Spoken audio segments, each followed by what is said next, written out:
প্রশাসন এবং এমপি তাকে জবাবদিহিতার আওতায় আমরা এনসিপির পদযাত্রা চলমান থাকবে। ভয় ভীতি বোমাবাজি ককটেল সবকিছুকে উপেক্ষা করে আমাদের পদযাত্রা চলমান থাকবে এবং স্পষ্ট আজকের এই ককটেল বিস্ফোরণ বোমা বিস্ফোরণ প্রশাসনের সহায়তায় হয়েছে। কেন বিদ্যুৎ বন্ধ করে দেওয়া হয়েছিল?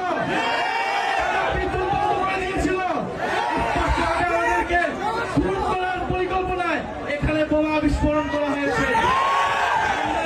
চাই কোন সন্ত্রাসীর ঠিকানা এই সাভারে হবে না।